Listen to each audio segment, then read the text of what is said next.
What cake's your white cake? So marble with whipped icing. Uh, So which I learned a bakery fact per curry, they don't carry a lot of whipped icing cakes because if you like put stuff on them, the dye bleeds in through the whipped icing. So they usually like don't carry like any of them or many at all because it's because they have to be sold right away. Like they can't sit for very long. so you should have like ordered ahead of time. Yeah, possibly. But you're terrible at planning. Yeah. Yeah. I did text Carrie the day before about the cake, but then she wasn't able to get one. So Why didn't you just call the shop right?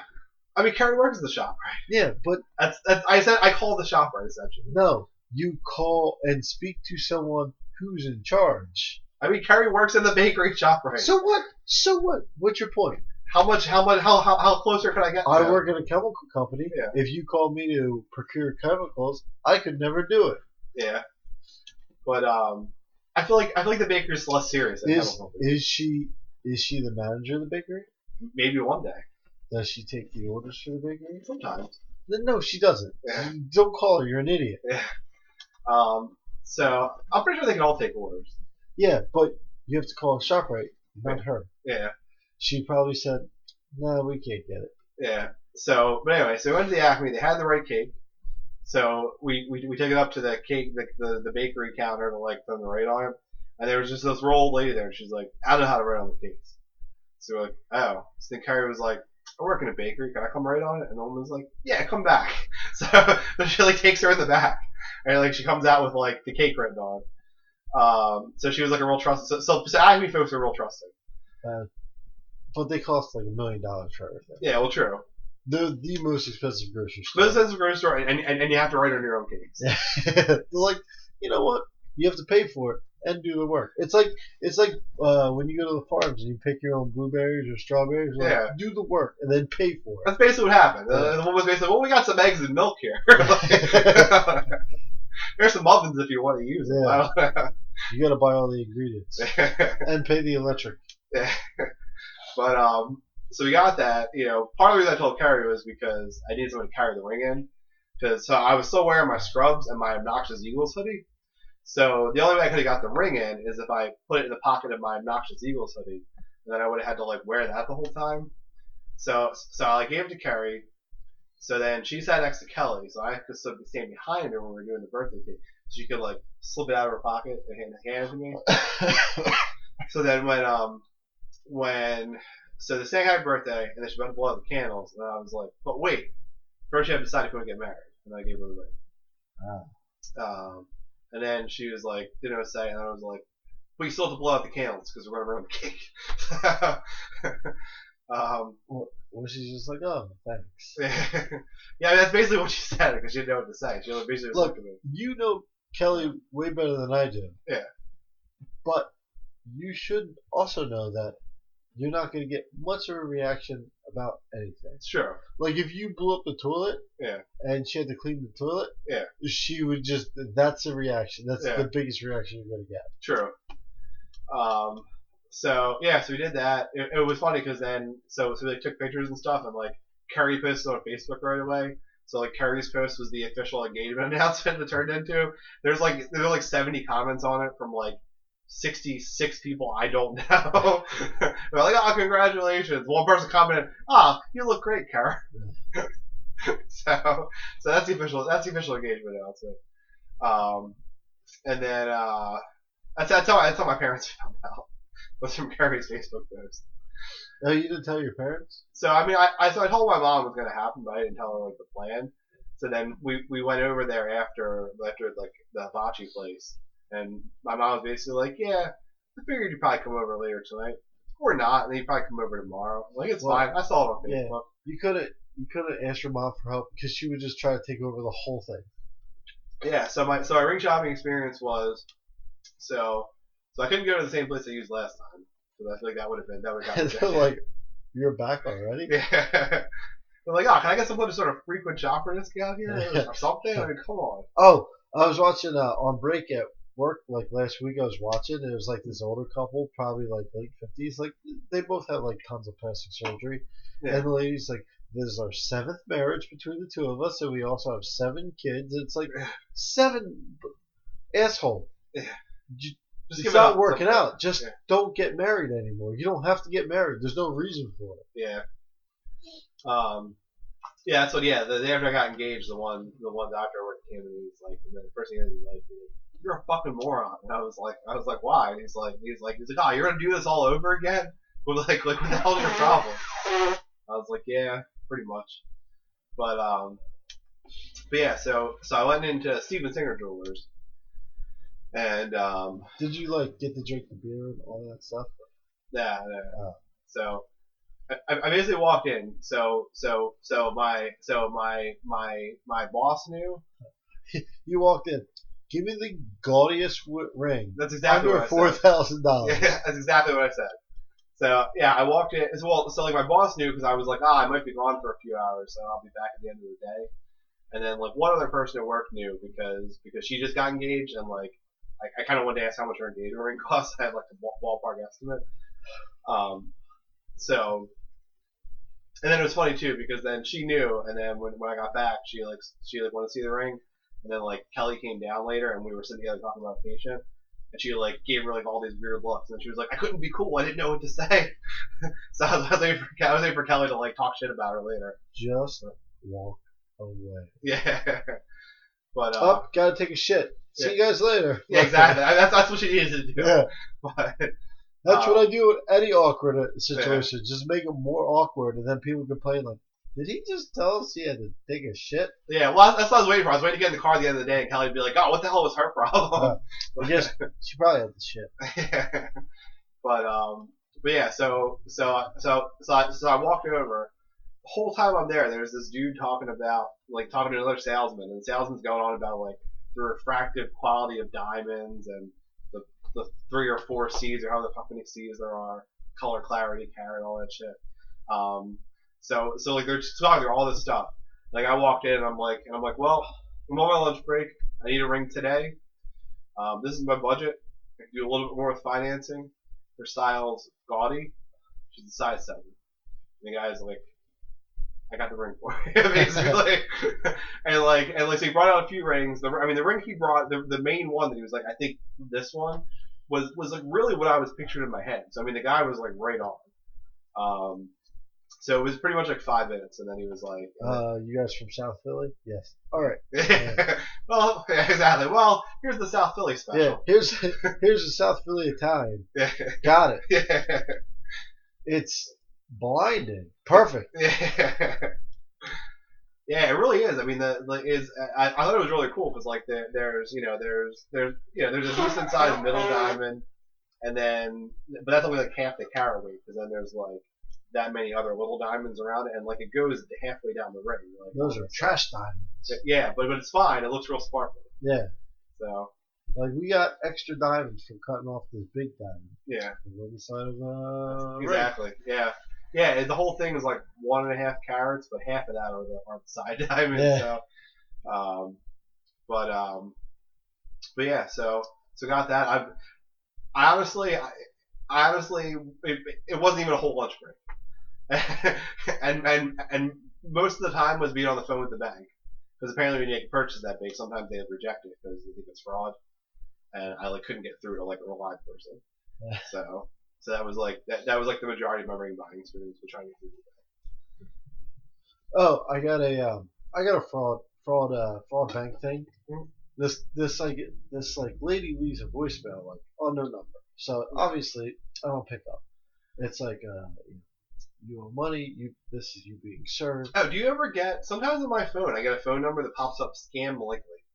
Oh no, I don't get that. I don't know if it's a T-Mobile thing or what. Yeah. So anyway, the lady's we tried to serve you at work and at home. This is your notice being served. Call this for this number. So I call up the number. The guy's like, oh yeah, you are being sued for trying to defraud a financial institution. I was like, what? And it's a civil lawsuit. It's not from the bank, it's from these people. They're they gave me all these options to pay and everything, and I was like, wait a second. And the guy's like, is your name, and I go, yeah. Is your birthday this? And I was like, huh? And he's like, your birthday this and your last 4 this. And I go, okay. what are you trying to get me on? And like we argue. He's like, give me a yes or no, and not an okay. Yeah. And I was like, no. And then like he finally like he's like, I knew what he was doing. Like he's like, let me go talk to the lawyer. Yeah. And like he put me on hold for like 2 or 3 minutes. He's like, and the lawyer said you could settle for this amount. And I was like, wait a second, what bank? Like he just kept throwing out numbers and like give me your credit card. And I was like, yeah, it's from when you used to have a Wachovia account. And I was like, wait, I've never had a Wachovia account. You totally did. I have all your information. I have 2 ID forms, blah blah blah.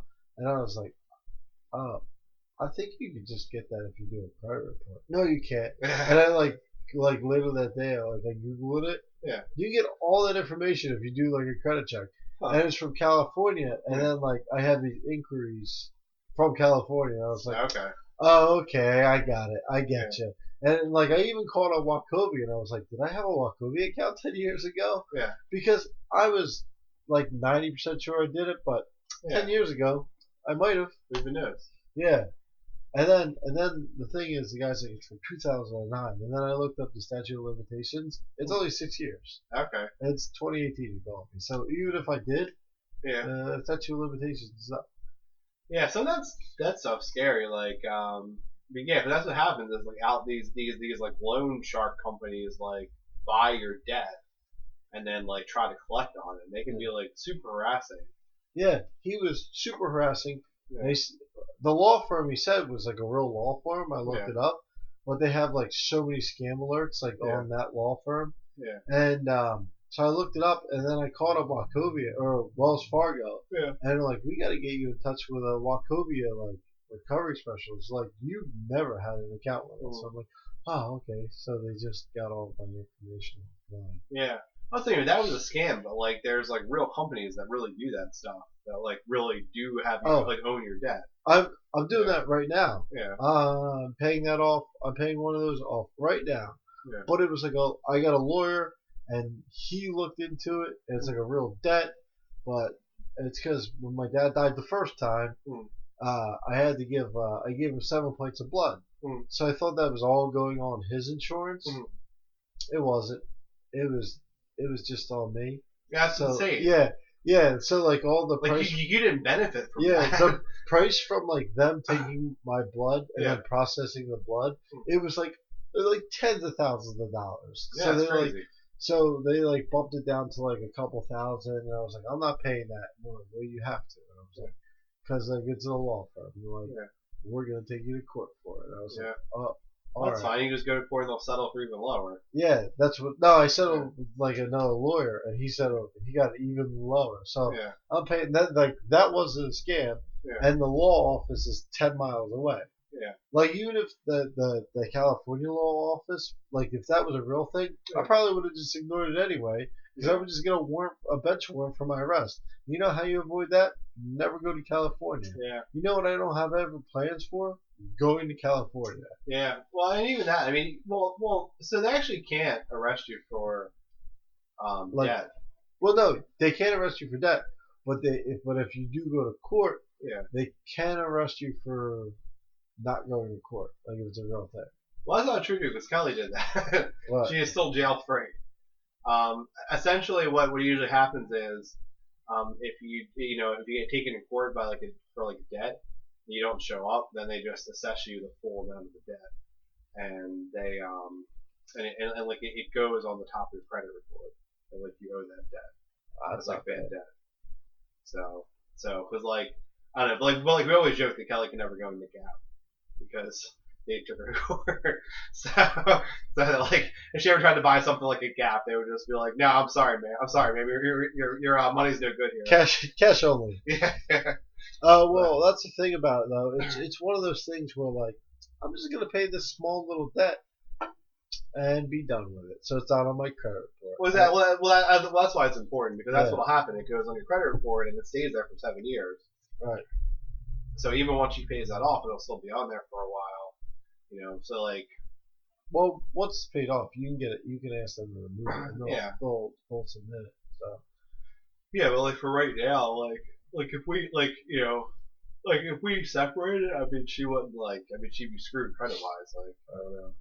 I mean it's basically it doesn't matter, right? It doesn't matter because I have good credit. Well, so this week Eagles got a ring, Kelly got a ring. I guess Marvel Lives a ring for me. Yeah, they'll probably do things on like suspended rings. Yeah. So this is it for this week's whole week Costa. So thanks for listening. I never turn this off.